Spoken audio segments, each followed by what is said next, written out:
Good evening, Brockton residents. This is Mayor Sullivan, and it is June 2nd, 2020. Brockton School Committee meeting is called to order at being time. As we have done since the COVID epidemic, I do need to read the following into the minutes.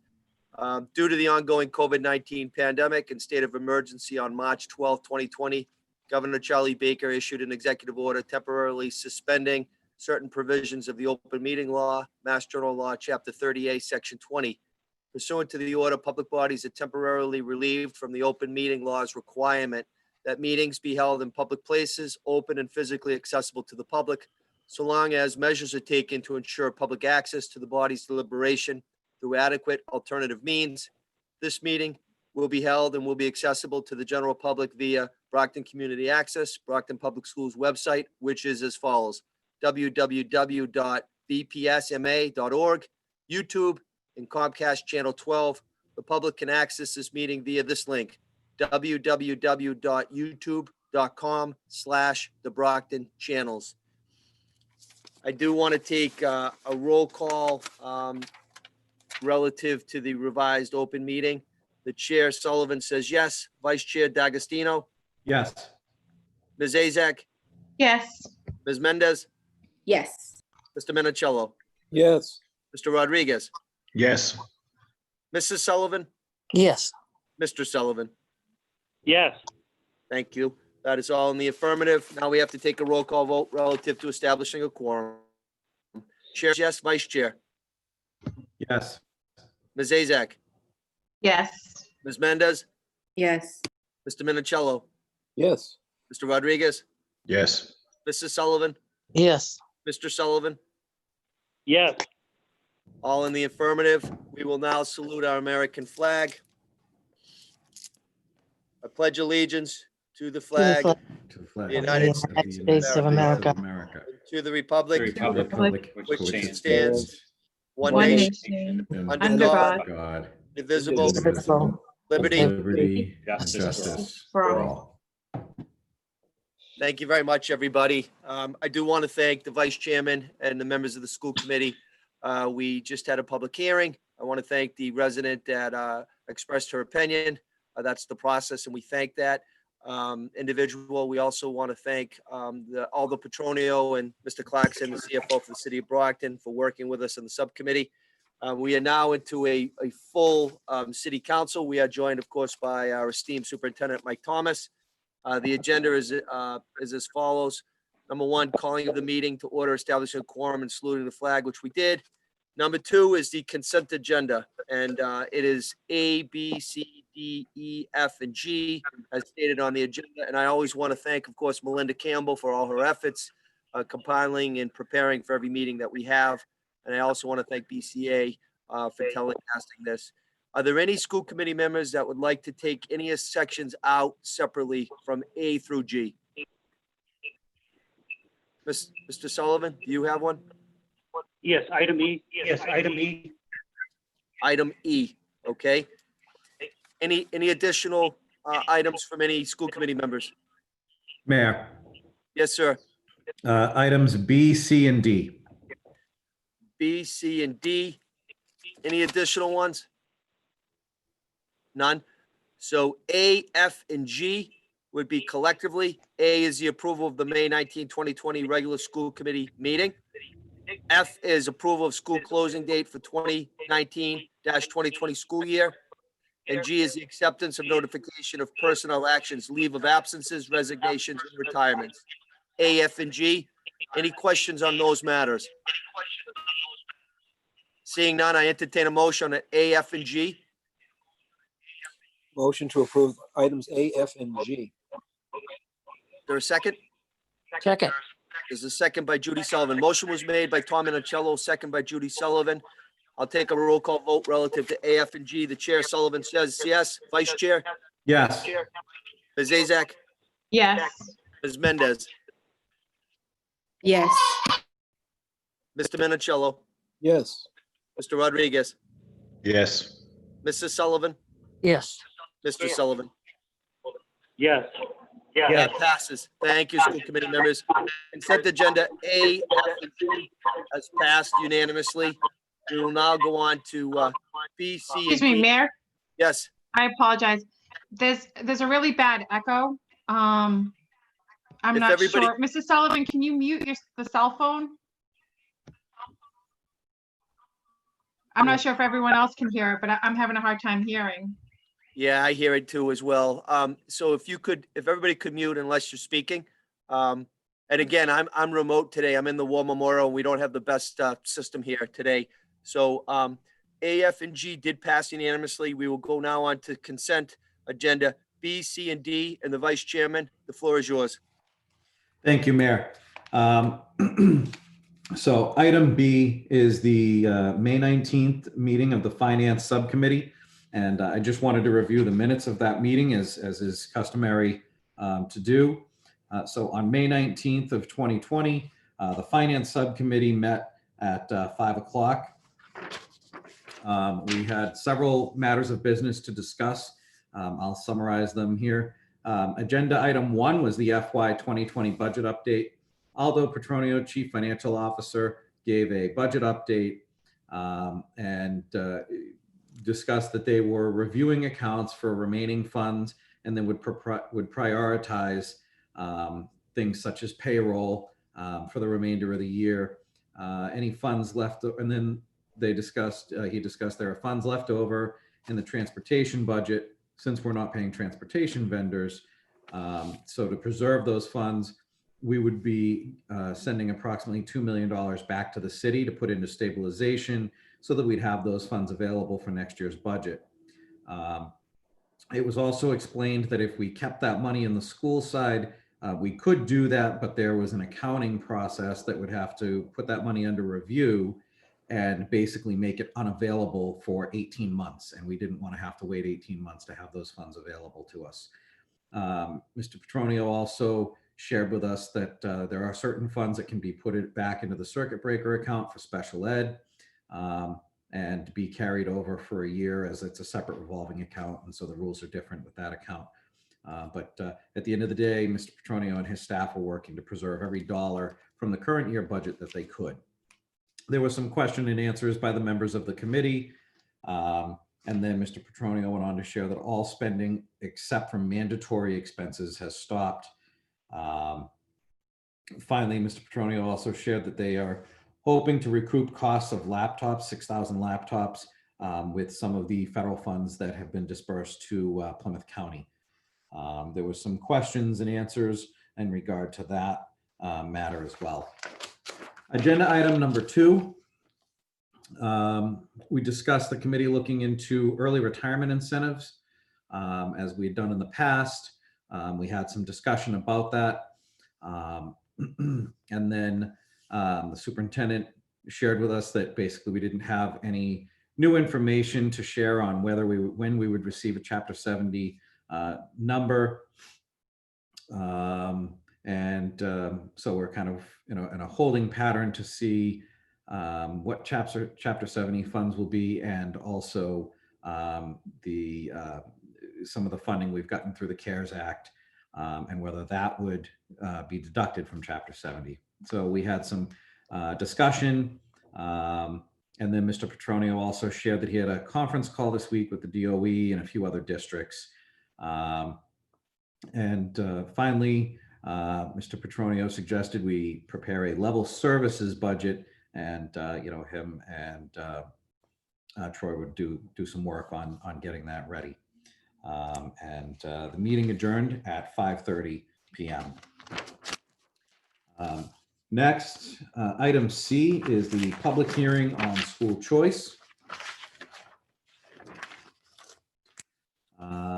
At 5:45 on May 19th, we had a public hearing on school choice.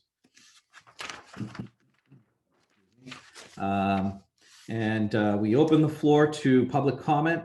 There were no members of the public who wished to comment. The superintendent gave a brief overview of school choice over the last several years, and the numbers of students going in and out of the district, and also the funding and how that mechanism works for school choice. Mr. Minicello and myself commented on school choice and how we felt about that. and the benefits to the district. And then the hearing adjourned at 5:55 p.m. Item D is the policy subcommittee from May 12th. One second. Okay, so the May 12th policy subcommittee meeting.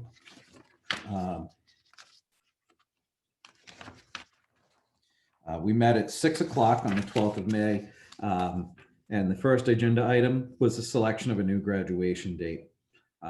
We discussed several options: physical ceremonies, virtual ceremonies, and then made a motion to move the graduation date. Remember, this is the May 12th meeting. And we've had other discussions since, but made a motion to move the graduation date to the weekend of July 25th and 26th. Agenda item number 2 was the DESE modified competency determination requirements for the class of 2020. Dr. Murray and Dr. Cancel gave us an update on that, discussing determination, retesting for MCAS and applying for waivers. Dr. Cobb spoke regarding the Edson Academy, which has 154 students in various different stages of testing and retesting. Agenda item number 3, Marcia Andrea Serpa gave us the director of the Parent Information Center spoke on virtual kindergarten registration process, shared with us that 508 families have completed the registration for kindergarten and 225 of them have completed all the forms. Typically, the center expects about 1,100 kindergarten registrations, but because of COVID-19, we're a little bit behind in that process. There will be a dual language lottery held July 7th. Agenda item number 4, promotion and grade 6 placement. Grade 6 enrollments are being worked on. Letters would be going out soon. We also discussed TAG, bilingual, and special education assignments. Agenda item number 5 was TAG for 2020, 2021. Dr. Cancel and June Saba-McGuire spoke on to the TAG selection process, that they'll be relying on teacher recommendations, along with 2 STAR administration results. Due to COVID-19, we don't have the so-called COG-AT results this year. There will be an appeals process put in place. We expect class sizes of 25 with a total of 3 classes. And the process was running a little bit behind. Again, lots of things running behind because of COVID. Under other business, Mayor Sullivan thanked John McGarry for his service to the Board of Health. He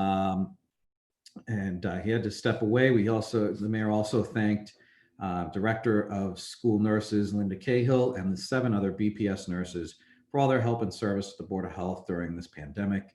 He also thanked the superintendent and Kim Gibson and the BEA for allowing Linda Cahill to step in as interim executive health officer for the Board of Health. And then the meeting adjourned at 7:12 p.m. And that is all I have. Thank you, Mr. Vice Chairman. Any questions for the Vice Chairman relative to matters B, C, and D of consent agenda 2? Seeing none, I'll entertain a motion, please. Is there a motion? Motion to approve items B, C, and D. Thank you, Judy. Is there a second, please? Second. By Joyce. And Cynthia. We got 2 seconds, which is great. Better than none. So motion was made. It was properly seconded. We have to take a roll call vote. Chair says yes. Vice Chair? Yes. Ms. Azak? Yes. Ms. Mendez? Yes. Mr. Minicello? Yes. Mr. Rodriguez? Yes. Mrs. Sullivan? Yes. Mr. Sullivan? Yes. Thank you, everybody. That's unanimous. B, C, and D have passed. We now go on to the last consent agenda, E. Mr. Sullivan, the floor is yours. Yes. I'd like to give a little report on the bid review subcommittee. It met Thursday, May 28, 2020. You can At take that 12 little p.m. chicken tenders off now. No, the Mike, you're drumsticks. not muted. Hey, Mike, if you're going to have chicken tenders, give them to everybody, all right? Yeah, why don't you share? We're all hungry, Michael. I'll take the honey mustard sauce. please. Yeah, I like the barbecue myself. Yeah, I like I'm with the barbecue mayor. too. My oldest is cooking dinner and That was great. my apologies. No, we appreciate it. If you can't laugh, you cry. So thank you, Superintendent. Mr. Sullivan, the floor is yours. Thank you. This How do you this follow is a that, Tim? report from the. I'm trying. This is the report for the bid review subcommittee, which met Thursday, May 28, 2020 at 12 p.m. via Brockton Community Access Zoom meeting. Present was Tim Sullivan, Chair, Mr. Mark D'Agostino, Mrs. Judy Sullivan. Meeting was called to order at 12 p.m. There was one bid submitted. The bid was O'Sullivan Flooring Company Incorporated from Quincy, Mass. Zip code is 02169. The total bid amount was $61,195. The bid was for the Brookfield Elementary School gym floor replacement.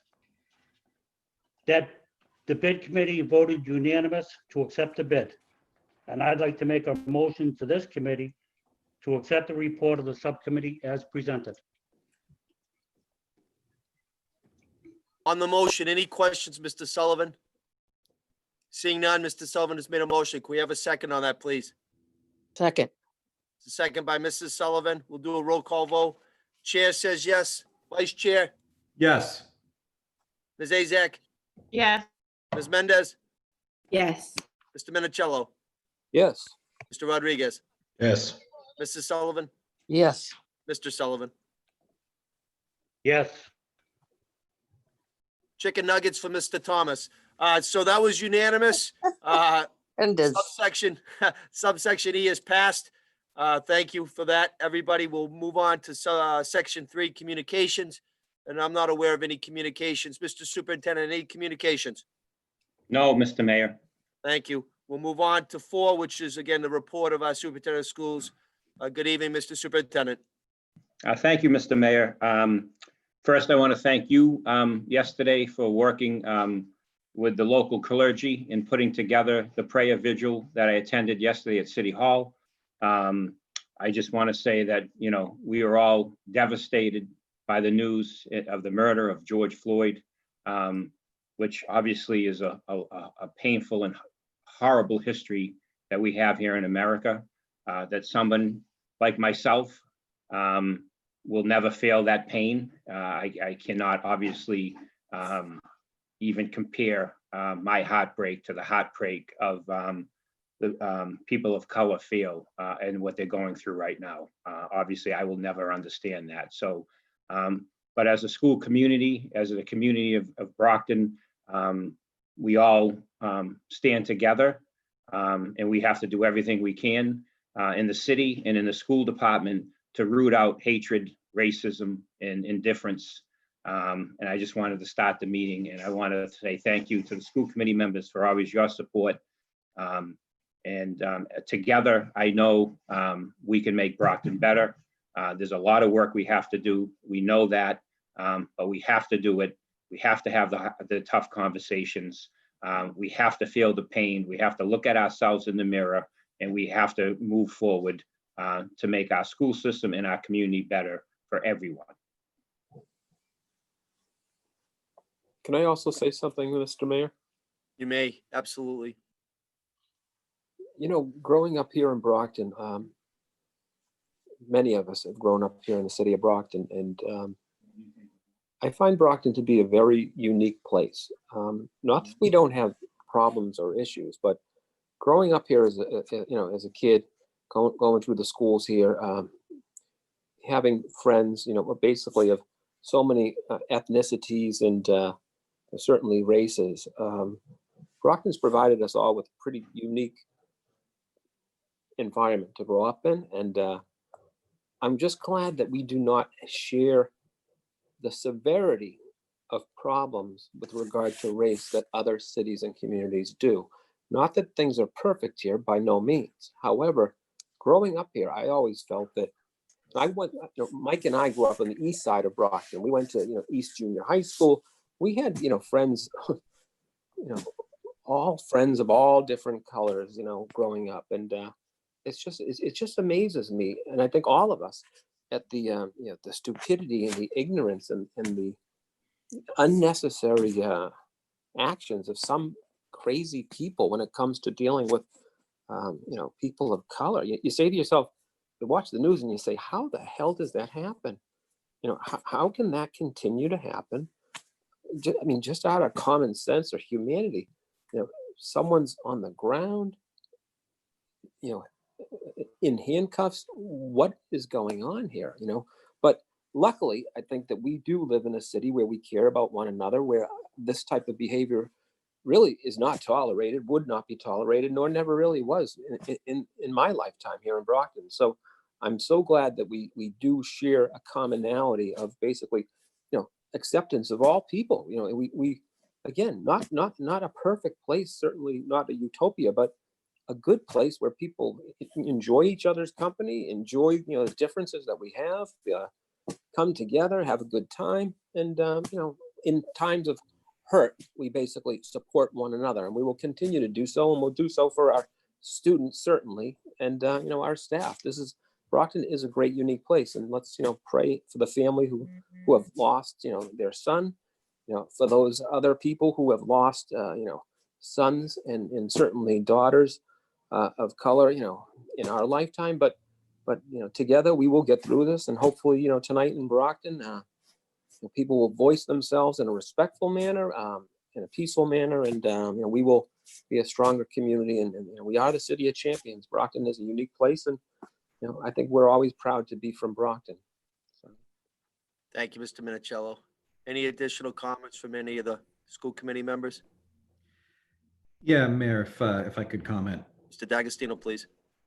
And along the same lines as things that both the mayor and Mr. Minicello said, when I saw that video, I was disgusted and angered and couldn't believe what I was watching. I kept waiting for somebody to step in, somebody to stop this, and it never happened. And I just couldn't believe what I was watching.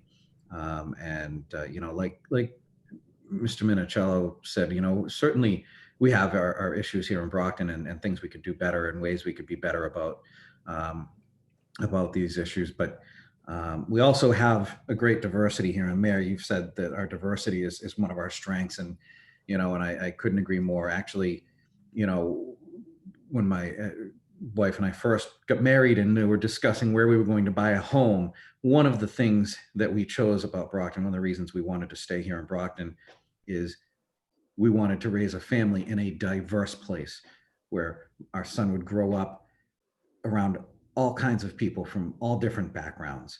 And that's one of the things we found here in Brockton, and why we wanted to raise a family here. But certainly, like everybody else, my heart goes out to George Floyd and his family, and just sickened and heartbroken to see such a thing.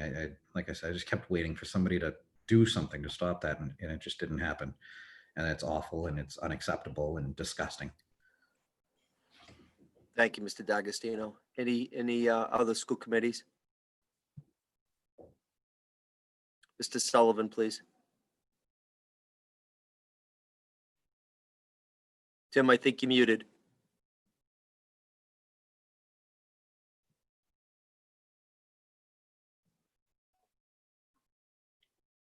I'll be brief. I just wanted to say the Floyd family, this should have never, ever happened. And I feel bad for them, myself and my entire family. Wish that it never happened. And I wish there was something we could do to straighten it out. But it should never, ever have happened. Thank you. Thank you, Mr. Sullivan. Any additional school committee member comments? Seeing none, Superintendent, you still have the report section, please. Thank you. Georgina Eunice is with us, our student representative on the school committee, and she's going to give us an update from the students. Good evening, Mayor, Superintendent, and school committee members. Thank you for having me on the call. First, on the BPS website, you are now able to view the senior virtual art exhibit, which includes pieces that would have been featured in the annual Harbor One Art Show. I hope you take the time to visit the website and view all the incredible artwork presented by our graduating seniors. For current high school juniors who would like to continue their college search throughout this time, a webinar conducted by the Associate Dean of Admissions at Bridgewater State University will be held on Wednesday, June 3rd at 6:30 p.m. Information on how to join the webinar can be found on the BPS website under the grades 9 through 12 resources. Typically, the months of May and June are a busy time for Brockton High School, but due to the school closures, there isn't much going on. With that said, students and teachers continue to learn and grow through the virtual learning process. Many of my peers have voiced their concerns to teachers about their ability to complete assignments amidst a global pandemic and the Black Lives Matter movement. Teachers have been understanding of the circumstances we are all under and how they impact us as students.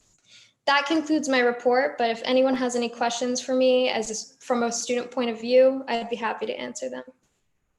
Thank you, Georgina. Any questions for Georgina? Just want to thank you. You're always just so informative, and it really brings a great aspect. And we missed you when you weren't on, but we're glad you're back. So thank you very much. Thank you, Georgina. We appreciate that. Now I'm going to turn it over to June Saber-Maguire, Chief Academic Officer, and Dr. Ethan Cancel to give us an update on this TAG selection, talent and gifting selection for the next school year. Hi, good evening, everyone. I'd like to take a moment first to express my solidarity for the strong stance and leadership the mayor, the superintendent, and the school committee has taken against the heinous acts that have continued to be inflicted against people of color in this country and in our community. And so as we begin to think about our transition back to school, I can assure you that we'll be working with our school leaders, our teachers, and all of our staff to prepare them to support our students and our families, and to really work to deepen our commitment to addressing issues of systemic racism that exist in our country and in our school systems. We're thinking very deeply about access and equity, and in a way that honors the community that we all serve. And so in part, we're doing that by our approach to our selection of our students being selected for the TAG program. Because one thing that we are really committed to and we realize is extraordinarily important is that our TAG program, our students are representative of our community. We've had a lot of discussion about that, and our team, with our teachers, our principals, and we've been working through this TAG selection process that we outlined at our prior meeting. But just to briefly revisit that, and I know the school committee man, Mark D'Agostino, had gone over this a bit, but we explained that we are using a combination of the STAR assessment and teacher and principal recommendations to make our initial decisions.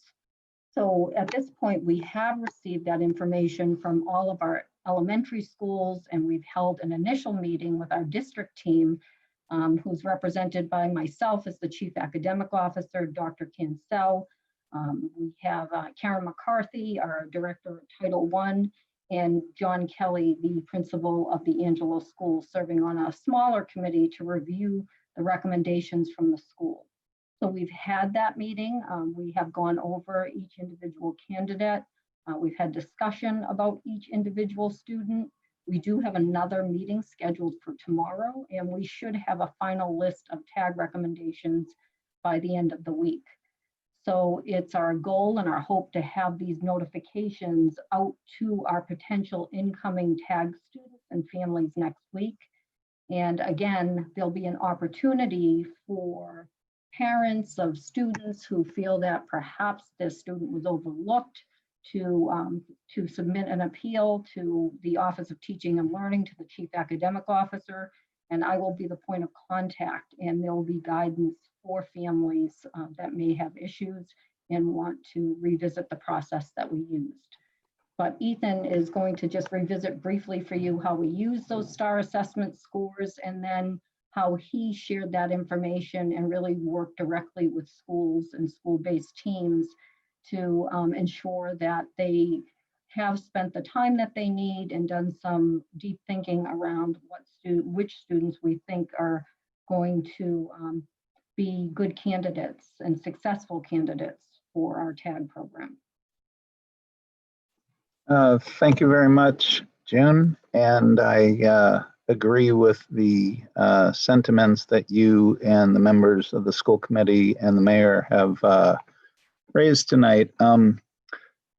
To just very briefly outline the steps we took, it was very important because we only had STAR this year instead of the COGAT and instead of the in-person, which is part of our normal selection process, to really get the input of teachers and to have as much evidence as possible.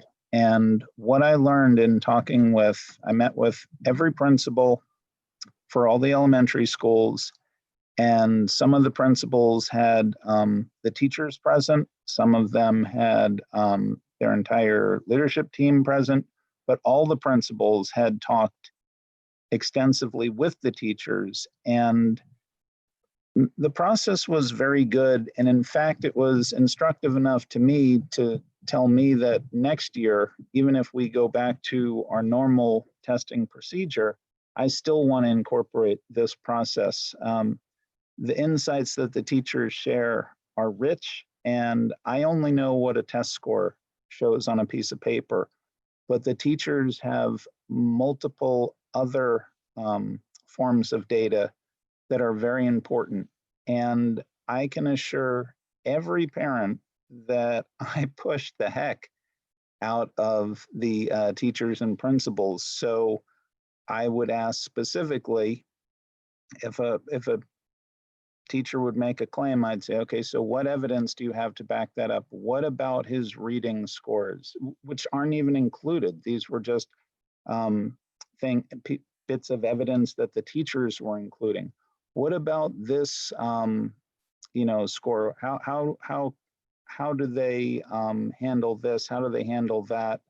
It was a very involved process. It did take a lot of time, but it was time very well spent. And we are almost through, having gone over almost all of the invited candidates, including,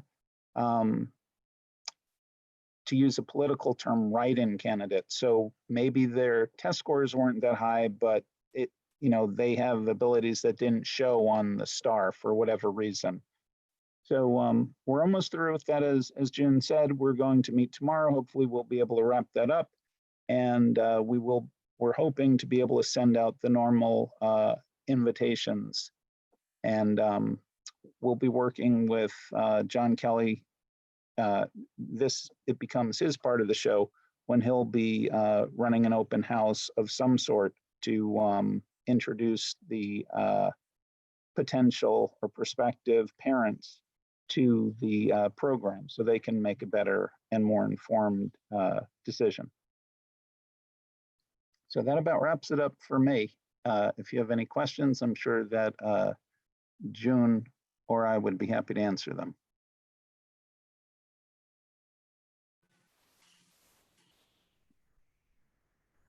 Any questions for June or Ethan?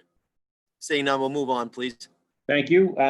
The next one, early retirement incentive, I will leave under new business. It's also there, so it's better to have it under new business. I'm also, the next one, remote learning update and engagement report will go hand in hand. So I'm gonna have June, she's gonna report out for K-5. Dr. Murray will report out for the middle school and high school, and also Dr. Cobbs will talk to us about Edison Academy as well. So they're going to give us an update on the remote learning plan and also the engagement of our students during this remote learning time. So Cliff, do you want me to start? Sure, go ahead. Great. Okay, so again, here we are 12 weeks into, just about 12 weeks into our remote learning environment experience. So we're looking forward to our last 3+ weeks. And one thing that we do want to communicate to our families is that it's really important that we all acknowledge, especially again to our students and teachers, that we recognize nothing that we're doing in this remote learning environment can replace the in-person school interaction. And most importantly, the teaching and learning that happens in the classroom. And that couldn't be more apparent. But at the same time, we think that overall, remote learning has gone pretty well in the Brockton schools. And as we look at participation, we recognize that there are many reasons that the level of participation a student and family has within this remote learning environment is impacted. I mean, look at what is happening in our community at this very moment. And so we know that, we recognize this, we're prepared to engage in the work that is needed to meet the needs of our students, our kids, upon their eventual return to our schools and our classrooms. So in that spirit, as we report on our participation rate in this remote learning environment, we just want to recognize that it has varied. Overall, though, we really have taken the percentage of students participating as reported by their teachers. We've averaged it across the district. And we've seen that at the elementary level, that there has been slight variations by school and by grade level. So the percentages that I'm reporting tonight are really an average across the school district and across the grade level. And so what we've done is we've looked at the engagement based upon 3 levels: high, medium, and either low or none. And so what we've seen is that, again, on average, we have 62% of our elementary students participating in their online remote learning environment at a high rate. We have approximately 28% what we're calling medium, and then low or none is at 10%. One of the things, again, that I want to reiterate is that we continue to reach out to all of our families, and especially some of the students and families that are harder to reach. And we do have systems in place that are where we're going to continue to do that. I think it's important for our families to know that, again, that our principals, our curriculum leaders, our teachers, they're really working tirelessly to continue to support our students again during these last 3 weeks. And that we want our students to remain engaged in the work provided through the district and teacher resources. And just remind everyone that we're looking forward to seeing our teachers, our staff, our students, and our families back in our schools and in our classrooms. And so we'll continue to work, even in these last 3 weeks, at reaching out to those students who may not be participating, or who we need to engage at a higher rate. So that work will continue over the next few weeks. So thank you. Good evening, everyone. I'd just like to echo everyone's sentiments about what's taking place in our country. Very disheartening in this time in my life and in our country's life that these things still go on. As the superintendent mentioned, we have a lot of work to do, so we're getting started on that right away. The middle school engagement and the high school engagement, much as June described, is varied. It's by school and by grade, and it's a very wide range. And I think there are a lot of factors that might work into that. Connectivity would be one. We were only able to provide households 1 device if there's more than 1 student. And in the case of our older students at the high school, many of them had jobs beforehand, but I think are working more now, especially with family members unemployed. And also the childcare issues as they take care of younger siblings. In the middle school, we use the same formula, kind of an average. The high engagement was about 50% of our students were engaged in a high regular basis. Moderate engagement was at about 30%. And about 20% of our middle school students were low, were not engaged. At the high school, we see a little bit of a drop in the high level of engagement. That's made up in the moderate level. Again, I attribute that to a number of factors, but the High school, the engagement, the high level of engagement was 45%, moderate was 35, and then low stayed right about 20. And again, that in the high school wasn't so much driven by year as it was a content area. And I think some of that has to do with some of the programs that we have available. So I think it's pretty consistent across the district. I said there were some outliers, but on average, those were our figures. Around 50% really engaged at the middle level and about 45 at the high school, and then 30 and 35 moderate and 20% at both levels. Dr. Cobbs? Good evening. For the Edison Academy, the numbers are similar as far as the high engagement. Most of our students, actually all of our students are online through our Edgenuity software. We currently have 345 students enrolled out of Edison's 500 or so students that are actively enrolled. And probably 1/3 of those, 120 or so, I can track every day their activity. I would call highly engaged. Others, I get emails and phone calls every day asking what's going on, and it just started to. So they're currently enrolling as we speak to kind of catch up. So, we will be Edison Academy students will be online classes through the summer semester, which will end on July 29th. So they have a lot of time to make up, and particularly the students that will receive incomplete. So I would say 1/3 are highly engaged, probably like the high school, 1/3 are moderately engaged, and the others we're still trying to reach out to and connect with.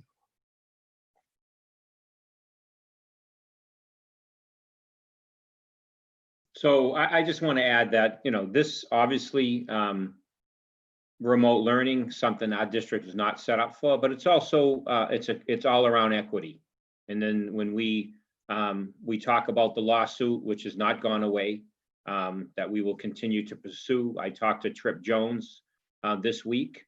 I talked to other superintendents, New Bedford, Chelsea, Worcester, who still very active with the city of Brockton, with still pursuing a lawsuit, for the inequity. And this obviously shows, with one device, we're only able to give out to each family, the connectivity issue to the internet access, and families, low-income families where the older sibling has to take care of the children while their parents work several hours, or parents that were laid off and the older child has to go to work, obviously takes away from the remote learning. And this is clearly something that has to be addressed by the state. It has to be recognized. That's why it was clear, we wanted to make sure we gave you accurate numbers.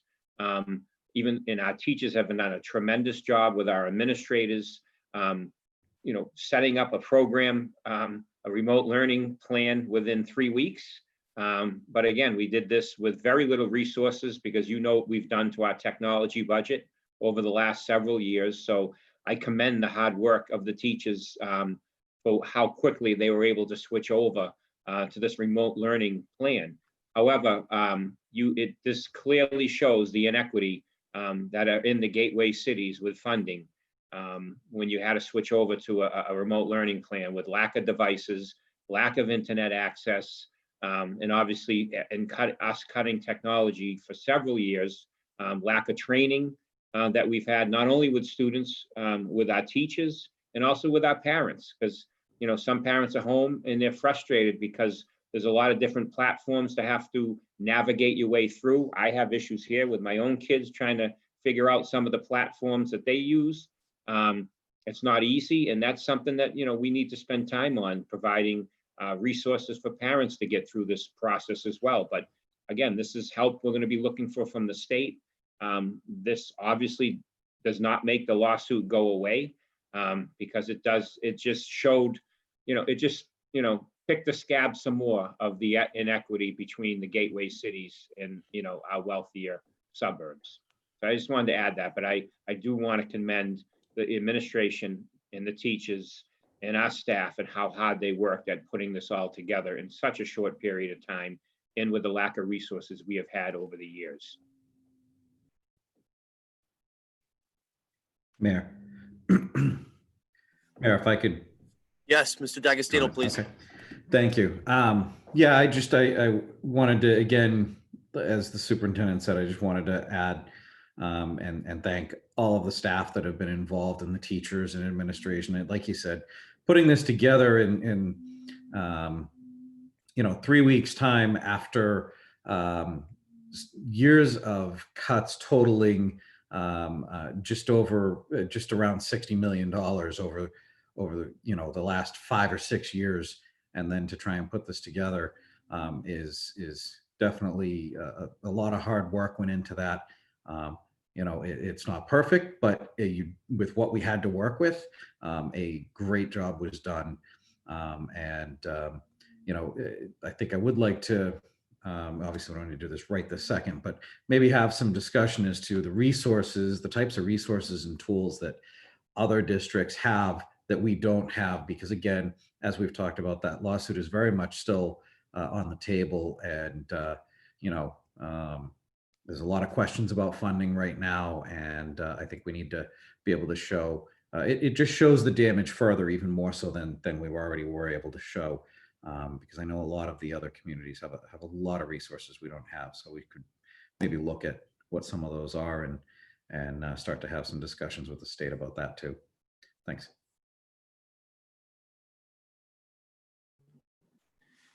School committee members, any additional questions relative to the agenda matter for the superintendent? Seeing none, we'll move on. So the next one, I just wanted to give the school committee update that we are delayed a week in getting letters out to families for the grade 6 placement. Obviously, our 5th grade is moving into grade 6. And we just want to make sure that we know we're delayed a week. And obviously, Marcia Andrade-Serper is with us, the Director of Parent Information Center. She will talk to us more about the grade 6 placement, but a big part of the grade 6 placement is comes under new business with our conversation about North Middle School. So I'll leave Marcia's part and about the details of the numbers for grade 6 placement when we get to the new business as well. Thank you, Mr. Superintendent. Any questions on that? Seeing none, we'll move on. Mr. Mayor, that is that is the end of the report of the superintendent of schools, and then that takes us to letter B, which is items to refer to subcommittee. Yes. Items to refer to subcommittee. We have the Vice Chairman, Mr. D'Agostino, please.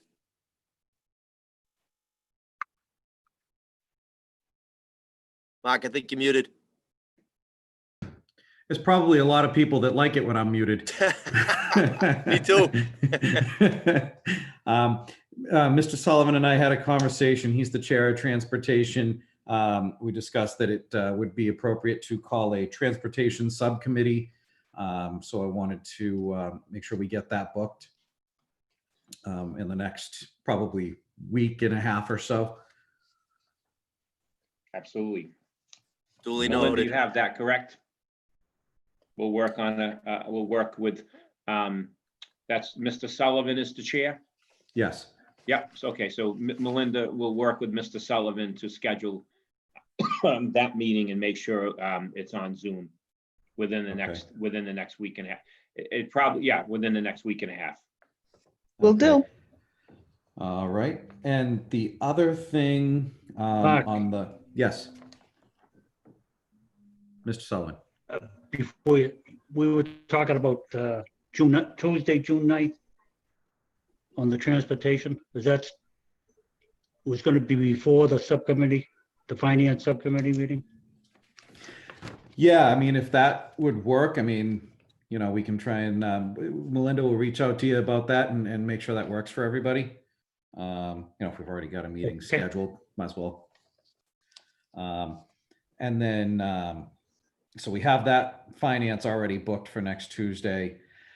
The other thing is, I know that we were talking about for the budget too, because we have to get that passed before next Friday.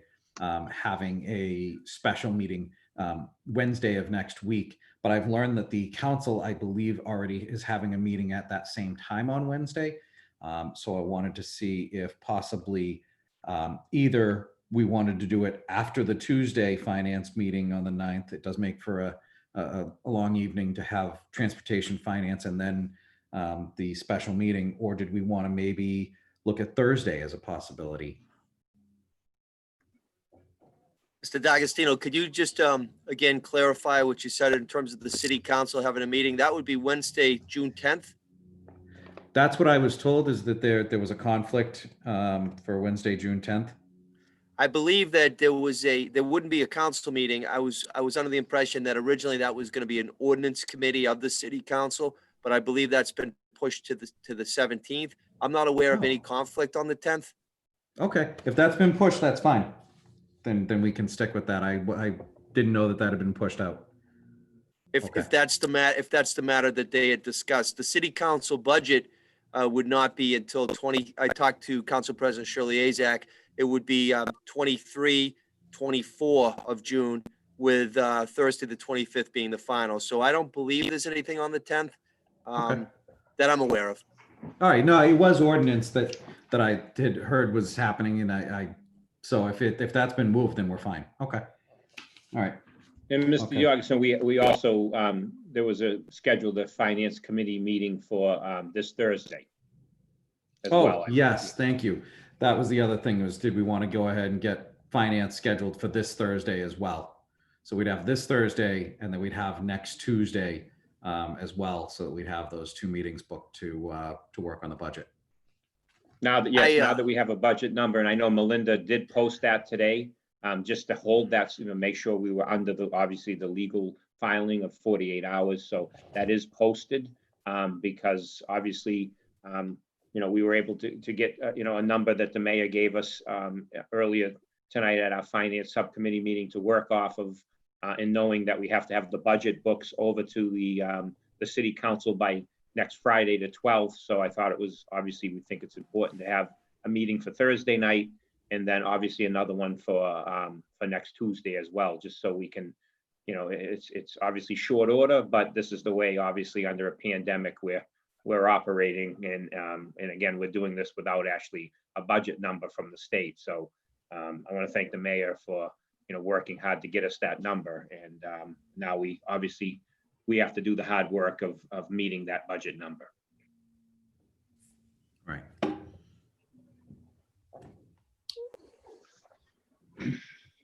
So if Mr. D'Agostino, Thomas? Go ahead, Mr. Sullivan. Go ahead, Tim. Could you go through those dates one more time? The Thursday, the date? So there'd be a finance subcommittee meeting this Thursday, the 4th at 6 o'clock. And then there would be a finance subcommittee meeting we can figure out that time for next week. You might want to go a little bit later because of, we want to get a transportation. So we do have time to plan. So if we do a next Tuesday, which is is that the 10th? Is that the 9th? The 9th. 9th. So Tuesday, the 9th, I mean, maybe we want to talk about the time that the finance subcommittee would start, because I think we would do a transportation subcommittee meeting before.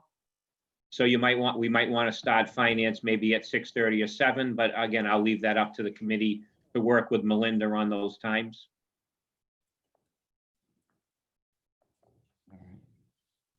Okay. And then we were talking about a special meeting for Wednesday, the 10th, correct? Correct. And it sounds like that conflict that we thought was there is not. Yep. And we also, if we needed to, once we get through next Tuesday night, if we needed another finance subcommittee on the 10th before the special school committee meeting, we also have that window of time as well to give us some more time to have another finance subcommittee, which would give us 3. Right. And at the off chance that we still needed more time, we did all have a contract subcommittee blocked out for the 11th that was scheduled, which Melinda, I believe we've canceled that just because we've got so much activity with the budget. It seemed like that was a lot for 1 week. So in worst case scenario, we always have that time that we had already blocked out and don't need to use for that right now. So, all right. Just one question.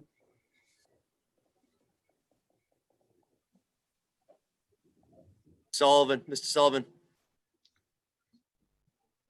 Yeah, Mr. D'Agostino, the Sir, special meeting on Wednesday, June 10th, what time is that? do we have a time for that, Superintendent?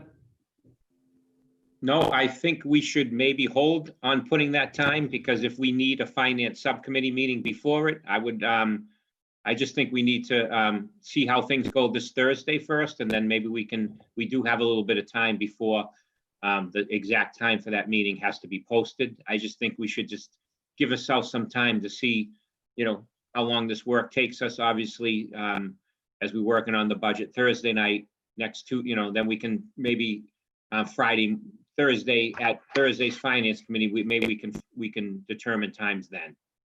I just think we have to get into the work and just make sure not to set the times for that Wednesday. If we do need another finance subcommittee meeting that Wednesday night, we could set that before the special school committee meeting. That's So my maybe suggestion. we'll wait till till this Thursday to finalize the time for Wednesday, just in case we need to give ourselves an extra finance meeting, if that's all right with everyone.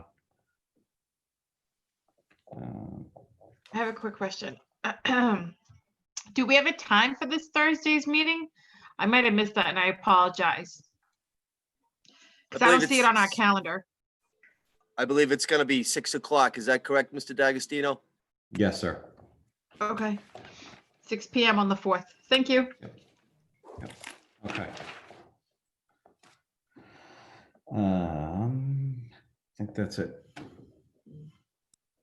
Mark? Any other questions relative to items to refer to subcommittee? Seeing none, we're going to move on. I believe Mr. Minicello had his hand up. Oh, I couldn't see it. Thank you. It's okay. For this Thursday, are we basically going to be prioritizing? Yes, Mr. Minicello, exactly. Yep. Okay, prioritizing positions, programs. Exactly. Okay. Aldo, will you be able to have materials to us in advance of, Thursday? It's not a lot of time. Today's Tuesday. Is there any chance you'd have materials that you could potentially have to us ahead of the meeting? Or, that might be a little tight for you. I don't know. It is a little tight. I'm working on it right now, actually. So it's the kind of thing where I print them out. They're pretty large. I could email it to people, but I don't know if you can actually see it all on your screen. Right. I'll see if there's a way I can get it to you before Thursday night's meeting, so I can do it tomorrow. So if you can. If you can't, I understand, and I think we all would understand that it's tight scheduling. It's always good if you have it ahead of time to give it a once over. Sure. Yeah, we'll definitely have that to you before. It might be probably by late Thursday afternoon, but we'll definitely get you. Late Thursday morning, but we will definitely get you something before the meeting. Great. Thank you. Mr. Vice Chairman, I have to step away. Something's come up. If you could Okay. conclude the meeting, if I can get back, I will. Thank you. Thank you. Mark, Yes. and the superintendent and Aldo, with regard to Thursday's meeting, I think that everything has to revolve around opening schools in September under the auspices that we're going to have to do so in a pandemic climate, in terms of, staffing and space and whatever it is we're going to need in order to meet that safety protocol and requisite, for our students and staff. So, everything's going to have, I think that's going to be at the heart of, opening school in September, and everything else will be spinning and revolving around that, so that's going to have to be the heart of the budget, I think. And so, staffing is going to be very essential in this whole coming opening of schools, because, if you're going to have limit the number of students, in a particular space, 6 feet apart, well, you might not be having so many people in a large history class or, seminar room like, we had with, sciences and all that good stuff, so it's going to be an interesting financial burden, I guess, without that extra funding. So that's my 2 cents worth, I guess, for this Thursday. Well, going into Absolutely. this Thursday. Yeah. No question. No, as always, we're gonna think about, preserving positions, and because especially where they're, that's directly related to the kids and yeah, so, okay. Any other comment on, or any other items to refer to subcommittee?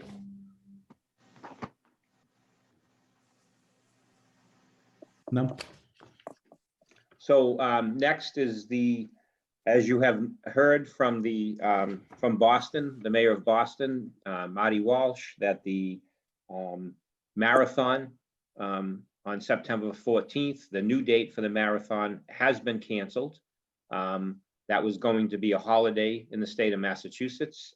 Now that's being canceled. So I'm asking the committee to revise the 2020-2021 Brockton Public Schools academic school calendar to put the Monday, September 14th back in as a school day. It will not be celebrated as a holiday. That would change our last day of school back to Wednesday, July 17th, if we had no snow days or cancellations. And if we did with the 5 snow days built in, the last day of school would be Thursday, June 24th. So I'm asking the school committee to take a vote to amend the 2020-21 academic calendar, putting September 14th back as a school day.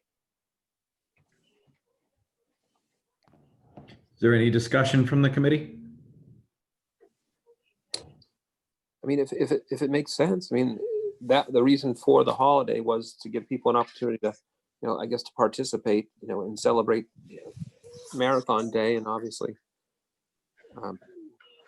but if that's not going to happen, then we might as well, utilize that in terms of, the school year and being more efficient with the calendar. So, Okay.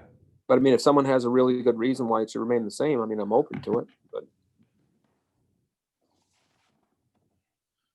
And I just think, obviously those days in September coming back off of obviously being closed, those are precious days. Yeah. That that you're not going to have issues with weather unless there's something freaky with, but I just think those are very precious days early on in the school year. I think you're absolutely right then. Yep. So Actually- do you need a motion? Do you need? Oh, Yes. Joyce? I just had a quick question. I know we're talking about this date, but what do we do about election day? Given that we're still going through everything, we're not closed on election day in September. Should we September try switching it out? is a primary day, but I believe the primary was being held. I think the primary was being held actually on the first day the teachers were back. I don't think that was a school day, but I'd have to look that up for you. I believe Okay. it's September 1st. Yeah, But I where think there were no students in There's school. no on school primary. that day. But where we've gone through the process to sanitize the schools and continue to sanitize the schools, is it safe to still have elections in our schools right before we open? We're going to have that conversation with the mayor and the elections board, because that would be something that would be a change that the city would have to make. Okay, because we're going through the whole process of trying to stay safe and keep our students safe, but if we're still gonna have the elections in our schools, we're not gonna have time to sanitize the schools before they open, right after election. It's just a thought, but Yeah, I don't think we can make that change now, because that's got to involve a lot of other people. We still have to have an election. So if we don't do it in schools, we got to figure out, where all these polling locations are going to move to. I mean, it's certainly something we can discuss, Joyce, probably nothing we can decide on today, but. No, I was, because we're looking to switch dates around. So I just figured, okay, while we're Good doing point. that, we didn't think we were going to be in the situation that we're in right now come election time when those Right. dates were approved a couple of months ago. So actually before a couple of months ago. So just throwing that out there. I never thought we'd be still dealing with a pandemic come September. So surprise to all of us. This is going to last a little longer than we ever expected. Yep. But we got to keep our staff and our students safe. So to have people just coming in there, to vote, we just have to be extra cautious and maybe think about that and maybe approach the Elections Commission and see what we can do. We'll This is definitely, right before school starts. I'll talk to the mayor, and then we'll make sure that we have a meeting in July when we have subcommittees. We'll do a facility subcommittee meeting, invite the mayor and the director of elections. I think that's what I apologize if I'm getting the title wrong, but we'll have that Well, conversation. the good thing is it's isolated to a certain part of the school, so it's not like they're walking around the whole school. But we still, we're going through the expense of sanitizing and keeping our schools safe, that we just need to, I don't know, figure something out when it comes to the election. Just a thought, but No, it's a good point. It's an excellent point. So do we have a motion on this item? Motion to adopt the revised Brockton Public Schools 2020-2021 academic school calendar. Second. We have a motion properly seconded. It looked like Mr. Sullivan, you were trying to comment, but you're muted, so nobody can hear. Oh, sorry. Mr. Sullivan, were you trying to comment on the motion? No, I was trying to make the motion. Oh, sorry, couldn't hear you. All right, we have a motion properly seconded. All in favor? We'd have to do the roll call on that. I keep forgetting that. I apologize. All right. So I don't think the mayor's with us right now. So for D'Agostino, yes. Ms. Asak, I'm a yes, Mark. yes. thank you. All right. Mr. I'm a yes. Minatello. Yes. Okay, Mr. Sullivan. Yes. Mrs. Sullivan. Yes. Mrs. Mendez. Yes. Mr. Rodriguez. Yes.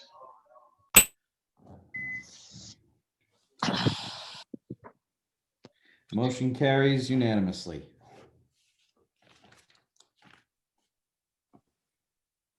Okay.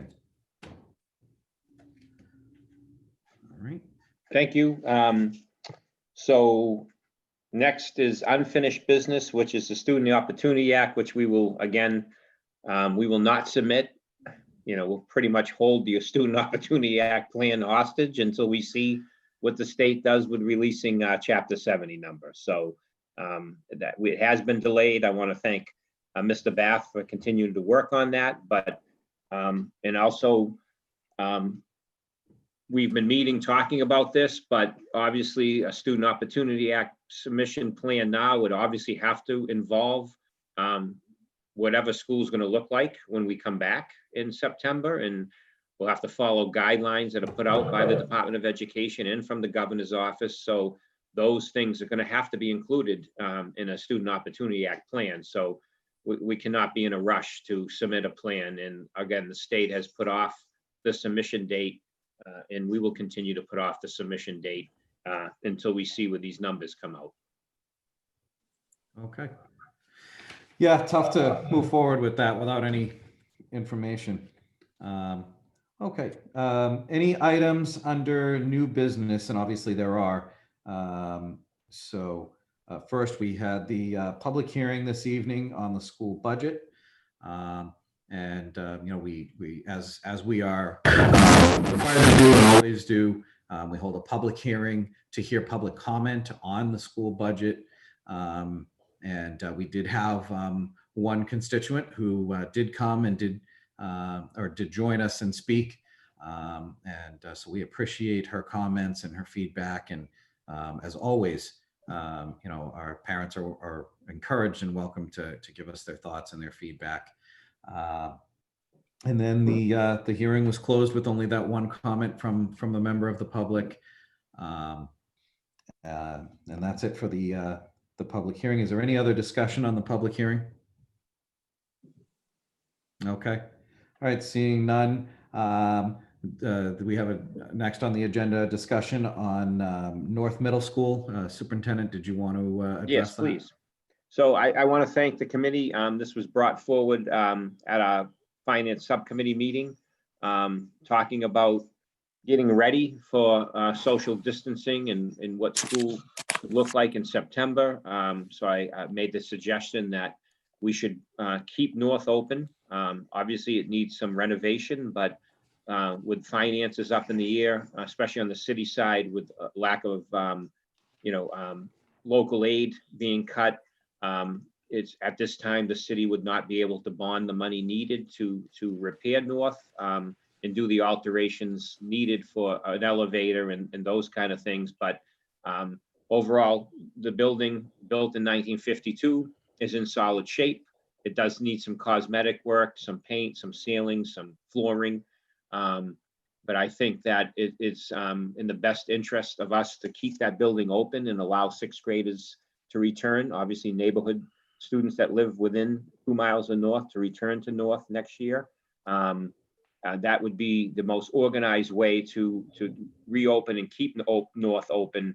I know there are other students that we have moved out that are 7th and 8th graders, but with this short period of time, there's no way we could end up doing that in a organized fashion to get students out of current middle schools, move them all back to North. But this allows us to open it with a smaller amount of students, keep it open with a smaller amount of students.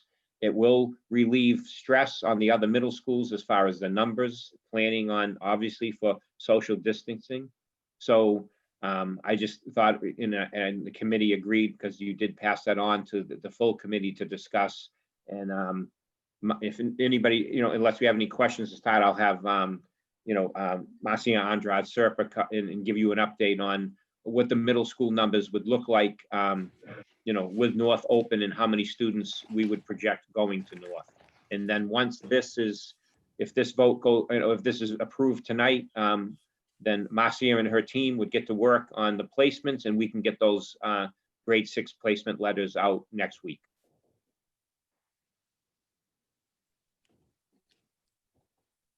You ready? Yes. Okay. Good evening, everyone. Am I able to share the screen, or do they have enrollments? We got a packet on that. Okay, great.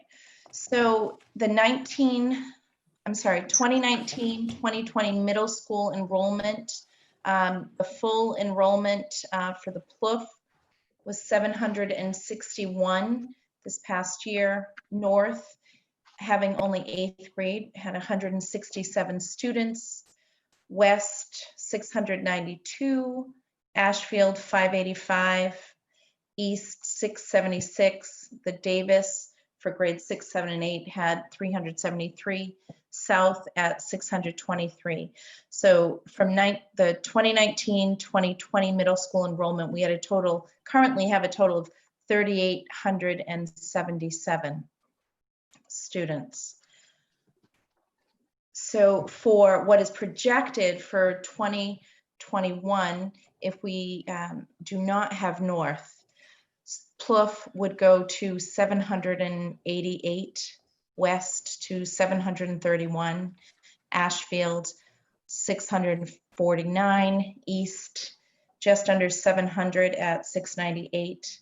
The Davis would be 402, South 653. And we have enrolled actually some incoming middle schoolers. So our current number for 2021 would be 3,921 students. So if we're able to add North Middle School with students within the 2-mile walk zone, what that does is it takes a number of each of the middle schools.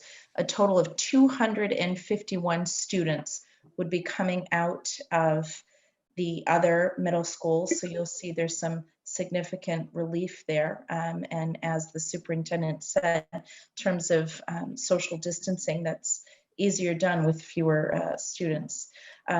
Additionally, and I think that's also important, is of the 251 students within that 2-mile walk zone to North, just about 248 of those would otherwise be on buses. So that is approximately 5 buses of children that would no longer be on buses because they'd be walking to their neighborhood school at North Middle. Do you have any questions about those numbers? And Marcia, we thank you for mentioning the buses because that's another thing we don't know what's going to look like next year with guidelines and regulations of how many kids will be able to be on buses. So it is important that, and also safer, that we'll have, students, again, walking, is, a lot of students, parents, like the busing, obviously, but obviously we're looking at a different time. So it's important not knowing what transportation is going to look like is to, and funding for that as well is up in the air. So it's important that many students would be coming off of buses. So thank you for mentioning that. No, sure. Are there any questions? Yes. So thank you for the presentation. I just wanted to save 5 buses is huge. And this brings us back. We've been talking about this for years, going back to neighborhood schools. If we can save 5 buses by just doing this with 1 grade, imagine how many more buses we're able to save over time. So I'm just looking here. Do we have like the capacity, the numbers for each school? Because I mean, I'm looking at Plouffe and their numbers are at 788 for 2021. Yeah. What's the capacity of Plouffe? I can look that up, but the capacity for is right around between 850 and 875 for the Plouffe. So what's the capacity for Davis? Because they seem to have Davis and South. Are we at full capacity at South, or do we have room? We would be at full capacity at South if we were not going to open up North. South would be very tight. Davis is always has a large number. They're always around 1,100 students because it's a K-8 school. Right. But obviously we work closely with the fire department that we're not over capacity for the numbers that the school requires. But I think I sent that I did that. I think I did that for you when I was the deputy superintendent. So I can find that document. It was a while ago. Yeah, I think it was a couple of years ago, but I can find that and send that along. Just so we can see, I mean, if they're at capacity, we get it. But if one school has a little more room than another school, I mean, we can try to be a little creative. Because some of these schools are right at their capacity, especially our middle schools, and we just have to do our best, obviously with the numbers. So this is great to see the difference, because I mean, my Ashfield went from 215 to 148, which is, it might not sound like a lot, but it is. That's a huge number for a middle school student. So, but no, definitely, this was a good move to try to get some of that, get some of the students into other schools. But if we can just see what's at capacity, if we have room to maybe move some of the programs around if we had to. Yeah, I mean, we'll look at that, but we'll also, again, what we've done is the Plouffe is higher, a little bit higher this year because more kids that are 5th graders going to Plouffe live within 2 miles of Plouffe. So what we've tried to do is make sure, especially for middle schools, that our students are going to their neighborhood school. And in this year, more importantly, to do that because again, we don't know what the busing is going to look like. So. So do we have the class size? Just a ballpark idea of what the class size is? The current number at Plouffe yes, the current number of the capacity of Cliff, I want to say again, I'll send this to you, but it's pretty close to being I want to say 850 to close to 900, but I can get you that. Okay. All right, thank you. Well, I know a lot of schools were at capacity last year, and I know South, I heard a lot of feedback from parents and staff and faculty there at 623. Pushing that to 653 certainly wasn't going to make it any better. And I suspect South isn't the only school that was going to be the case with, or that had the struggles last year that, like South had. Mr. Sullivan, I think you were looking to comment. Yes, I wanted to thank Mrs. Zerpa for her report. It was excellent. But I also wanted to make a motion, Mr. D'Agostino. By all means. The motion is to reopen North Middle School, start slow, using just the 6th grade at first. Second? We have a motion on the floor, properly seconded, and let me give me 1 minute. Okay, so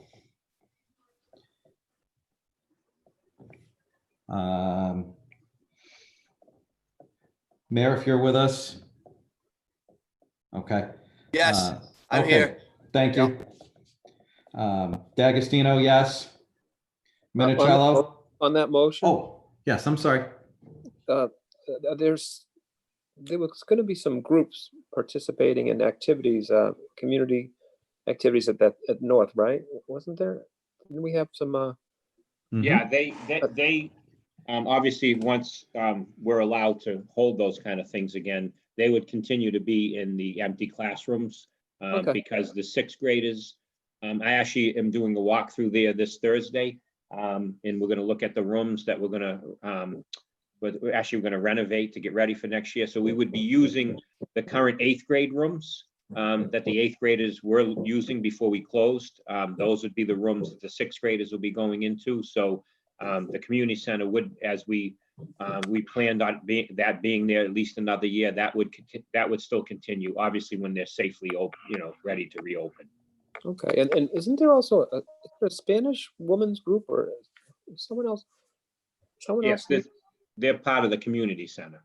Okay, Yep. good. All right, so those groups will still be able to use it in compliance with the standards as approved by the state and okay, fine. Absolutely. Great. Yep. Okay, good. Any other comment? Okay, I'll continue with the roll call. Mr. Minicello. Yes. All right. Mrs. Mendez. Yes. Mr. Rodriguez. Yes. Mrs. Sullivan. Yes. Mr. Sullivan. Yes. Ms. Azak. Yes. Okay, motion carries unanimous. And then I think the next item under new business is early retirement incentive. Yes, we went over this last week at the Finance Subcommittee meeting. Again, this is something we've done in the past when we've had issues with shortfalls in the budget that has helped us save some money. So I'm going to have Aldo Petronio go over the numbers for this year and what we can offer. And then I would need a motion for the school committee to approve for us to, for Dr. Moran to send this out to staff. We'll make sure the paperwork is in order. It has been run by the attorneys, and we'll make sure we get this out either tomorrow or on Thursday to our staff so they can let us know if they want to participate in that. But I'll let Aldo go over the details. Thank you, Aldo. Great. So what we're looking at again for this year, as we've done in the past, is rather than 4 different tiers for each different group, we're basically looking at certified staff, which is the teaching staff, and non-certified staff, which is all the other unions. So we would look at a $15,000 incentive if you retire at June 30th or shortly thereafter. The paperwork has specific dates in it because some people have already applied to retire. And it'll be a $10,000 incentive for those non-certified. And anyone that's not in the union, that's negotiable for the, for the superintendent to negotiate with those individuals. So we would have, right now, the school committee is looking at a maximum of 20 on the certified staff and 15 on the non-certified staff, but depending on the response we get, we can come back to the school committee and see about increasing the number, if so warranted. Okay. Any questions? Oh, go ahead. I should have said, and this will be subject to not being able to piggyback if the state offers something also. We're not going to allow both. So if the state comes through with some sort of incentive, like many years ago, they gave, add 5 years to your service or add 5 years to your age. So if they do come through with something like that, we're not going to allow both. It will be one or the other. Right. All right. Any questions on this matter? Any discussion on the retirement packages? All right, seeing none, we'll entertain a motion on the retirement packages. Oh, Make a Mayor? motion. I'll second the motion. All right. We have a motion properly seconded to, Mr. Sullivan, for the record, can you just read out that you're making a motion for 20 certified staff and 15 non-cert and the amount? Yes.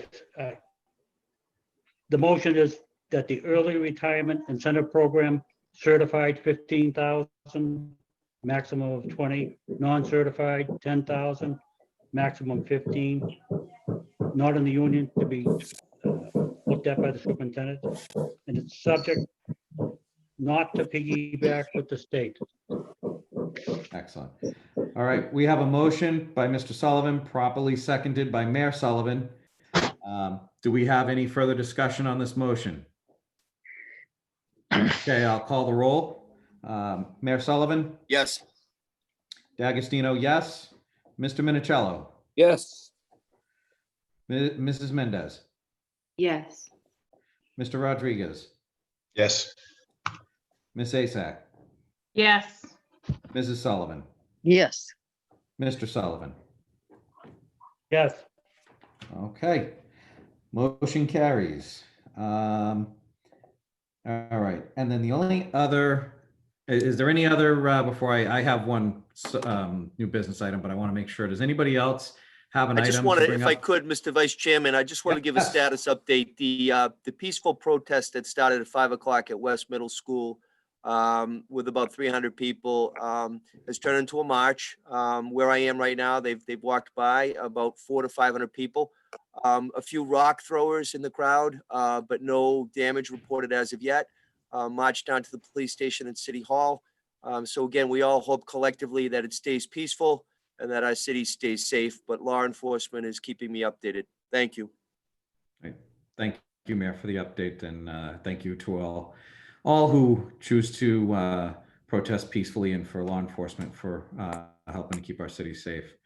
Mr. Minicello, I think I saw your hand. Yeah, with respect to our discussions on graduation, where the governor has sort of loosened things up for the month of July, I wanted to know if we could consider still going forward with a virtual program or celebration scheduled for the end of June, but and basically not calling it a graduation, but let's say a virtual celebration and recognition of the class of 2020, and then actually having a COVID-19 approved, so to speak, compartmentalized graduation that would be safe and in compliance with the governor's requisites for the month of July. It would have to be something that's broken down, I would imagine, into different buildings. So it would have to be a 2-day event, but having things spaced out and obviously very limited guests, 1 or 2 tickets most for people, but having it all done in compliance with whatever the state would allow for such an event. Well, I appreciate you bringing that up, Mr. Minicello. The mayor and Mr. Superintendent Thomas and I have had similar discussions about just that issue. And so it's almost like you read my mind. I wanted to bring that up as our last item under new business. Well, and the other thing is, when in terms of the July, if we did something for July, I would like to find out when our students who are going into the military are going into boot camp. I don't know if they would be available for that weekend, or if we need to pay attention to a different date. But I just wanted to keep that in the back of our minds as well. Superintendent, do we know that, or could we find that? Can you look into it? Dr. Murray can look into that. I can already tell you, most of them have to report either the 27th or the 29th of June. They all need diplomas, so that was one of the things that we've been working on. We actually have 4 students who are getting ready to report, but it's the end of June. I think there's 1 student that may be going July 7th, but it's early this summer. So what if we, just spitballing here, if we kept the virtual for 2 purposes? One, normally we have that big awards night, right? And there's all kinds of awards for students from all across the district, and they didn't get recognized. And whatever we do with graduation, they're not going to get recognized. And so maybe we do the virtual recognition, and as part of that, at least maybe graduate those who are heading off to boot camp, because they're not going to have the option to be here for a different type of ceremony. Is that maybe something we could combine into, a virtual? We could work on that.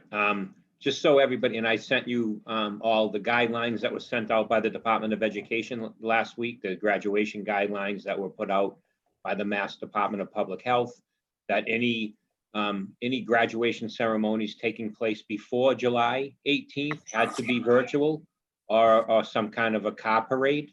And then you could entertain having in-person graduation ceremonies after July 18th, but they had to be also approved by your local Board of Health. So I know that the mayor is working with the doctor, and I forgive me, I do not remember his last name, but the mayor is working closely with Mr. Superintendent, his name is Dr. Rick Herman, MD. Thank you, Mr. Mayor. I apologize. So he's working closely with Dr. Herman, and the mayor.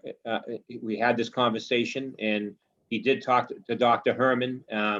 And again, this has to be in compliance with the guidelines after July 18th, but it also has to be approved by the local Board of Health as well, for us to be able to have a physical graduation. But that can obviously, again, we set up physical graduations pretty quickly. We're used to doing it for 1,000 students. I know it would be a long weekend, but let me tell you, a physical graduation is much easier to plan than a virtual graduation. But we would pretty much by next week would really have to make a decision so we can shift gears and get moving on a virtual ceremony on a smaller scale, and pretty much cut the planning for the full virtual graduation. So I think the mayor needed some more time with Dr. Herman. So I'll let the mayor jump in, obviously, but the mayor has obviously taken this into consideration. So I appreciate Mr. Minicello bringing it up. Yeah, absolutely. I could just follow up on that if I could. So Dr. Rick Herman, again, is the pandemic expert. He used to be the chief of ER at Brockton Hospital and also Good Samaritan Medical Center. I had a conversation again with him today. He's asked for a little more time to review data. He's a very statistical type of doctor. Again, it's data driven. He has some initial concerns based upon the spread, but he didn't rule it out. And again, what I've always said is, if we can do something to honor and show these boys and girls our love and respect and admiration, we'll do it. So, the superintendent and I we talk to each other, I don't know, a dozen times a day. He never brought me chicken nuggets though. But I do just want to let you know that it's definitely in the queue, and we'll get some more guidance from Dr. Rick Herman. Thank you. All right. Yeah, and we have the special meeting coming up next week, so we could revisit this in a week.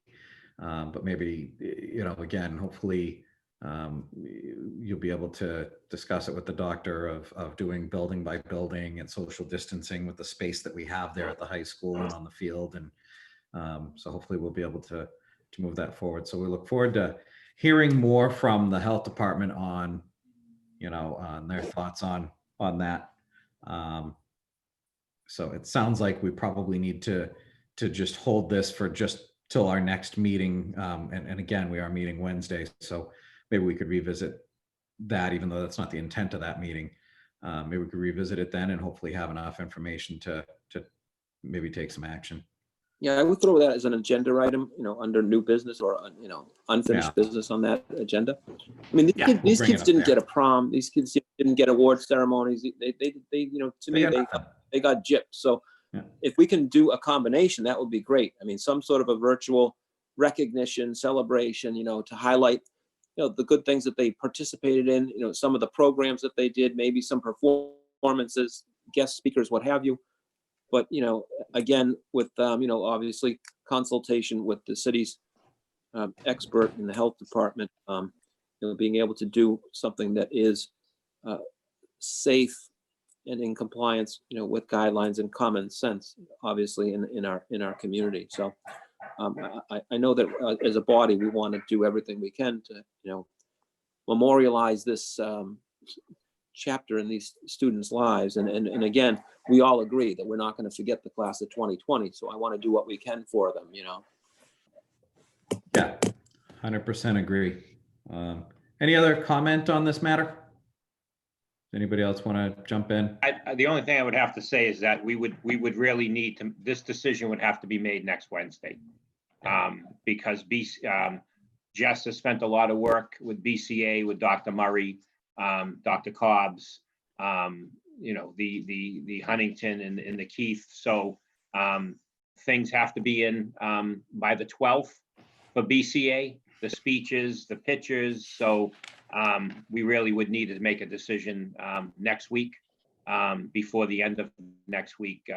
So we could shift gears. Again, we can still do something virtually, but we'd have to let BCA know, because they pretty much need all the footage by the 12th. I mean, I would still want to go forward with, a pretty, robust program, but just not, a graduation where, diplomas are being handed out and that sort of, pomp and circumstance. But whatever was in the works that can be done that, of substance. I mean, I would go full bore, Could I say something? Oh, go ahead. Certainly, Dr. Murray. I think we should go forward because we don't know what people's plans are in July. And to your point, I don't believe we're even going to have the diplomas to give in the virtual graduation, simply because that company was closed. It was non-essential. Naturally, every high school in the country is waiting for their diplomas. We know where we are in the queue. So I think if we at least know that we can give them the absolute best virtual experience, and then hopefully if the doctor and the Board of Health are in agreement, then we can work on something in July. But I think with all the planning that we're doing with Jess, our student speakers, we're getting kids are starting to actually get a little excited about being recognized, at least virtually. I would hate to go backwards on that, especially where there's still that level of uncertainty in July. So that's my 2 cents worth. So do you want to still label it as a virtual graduation celebration? I think you could say it's a virtual graduation celebration, and the hope is still that we could have an on-field graduation experience as well. I mean, Christ, they deserve 2 graduations. They haven't had a prom. They haven't had anything. Let's give them 2. Yeah. You know? Right. We all agree. Okay. Yeah, Well, and we, Yeah. I just want to make sure we serve chicken nuggets at whatever we do. They're tenders. Oh, sorry, chicken tenders. Honey barbecue tenders.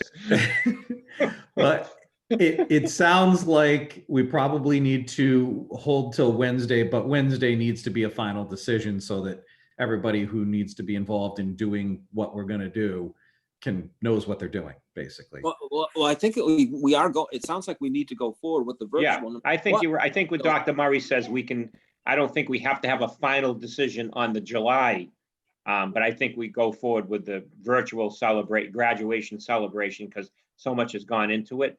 And then we still have, again, it still gives us a little bit of time for Dr. Herman to give us some, information about the possible physical graduations, you know, in a smaller scale by building in late July. So I think Mr. Minicello is right. We have a little bit more time for the physical to plan and talk about the physical graduation, but I think we have to, again, go forward with that virtual celebration as well, because there's so much the kids have put into it already. Yeah. So July would be, if possible, a follow-up physical graduation that is in compliance with, state law and local Board of Health approval, Absolutely. Ms. Asak. I just wanted to take a moment. I'm sure my fellow school committee members are also getting emails from students and family members. And it's just, I haven't been able to answer every single email, but it's not that we don't want to have a graduation. We're just trying to do it in a safe way to keep everybody safe. And we also have to follow what the mayor recommends, given the amount of cases that we have in the city. So why not? The virtual, a lot of the students have been asking about the awards and things like that. The senior awards, the dean awards, different math, science. So to have the virtual so they can have that, perfect. And if we get the okay, I mean, I'm 100% behind it. As long as we get the okay to be able to do this safely, to give them something. I mean, they deserve everything that we can get them. So we're behind it. But I just want to mention that it's really hard to have to respond to every email. They've been overwhelming. So we're behind you. We're working on it. We just haven't gotten there yet. All right. Okay. Any other discussion on this? Is there any other business to come before the committee under new business? Mr. Sullivan. Mr. Sullivan. Just one question for the mayor. Yes, Mr. sir. Mayor, do you have a COVID-19 update? I do. Thank you for asking. I was going to do that right before we adjourned. So our loss of life is 239. 239 residents have passed. That number has not gone up in the last few days. So that's great, but that's still 239 residents that have perished. I will tell you, the good news is the total count right now is about 1,462. And that's down from a high of 2,900. So it's definitely trending in the right direction. That was what both Linda Cahill and Dr. Herman had indicated to me today. Also what the CEO of Good Sam and Brockton Hospital and Sue Johnson Neighborhood Health Center had indicated as well. Total count overall, we're over 4,000 people that have had it or are dealing with it or have perished. I do want to just reiterate, I did a robocall, a reverse 911 on Friday. Sue Joss from Neighborhood Health Center, Brockton Neighborhood Health Center, and Kim Holland, the CEO of Signature Brockton Hospital. They're the two groups that have stepped up to do the testing at Brockton High School. Their testing was very, very minimal last week, to the point that if the numbers don't increase, they're probably going to have to scale it back. Right now, it's Monday through Friday, 9 a.m. to 4 p.m. Again, it's open now to anybody in Brockton or greater Brockton neighborhoods, communities, abutting communities, towns, cities that want to get tested. They have to call the 844 hotline number, which I don't know off the top of my head right now, but I know we could get that and it's on the city website. But if they want to do that and the numbers increase, then we won't see it diminished, and it really makes sense. So that's the update right now, Mr. Sullivan. Thank you. All right. Do we have anything under executive session? Okay. Before we call for a motion to adjourn, is there any other business before the committee? Mr. Vice Chairman, again, I want to thank you for helping me. I'm trying to multitask right now, but I think it would be appropriate before we conclude to take a moment of silence for Mr. George Floyd. Again, we all saw that video. It was sickening. It was disgusting. And as I said last night at the prayer session, and again tonight at West Middle School, that was caught on tape. This has happened many, many, many, many times over our history that wasn't caught on tape. But we need to come together as a community, City of Brockton, as a Commonwealth, and as a nation, and drastic changes are needed. So if we could right now, please take a moment of silence for Mr. George Floyd.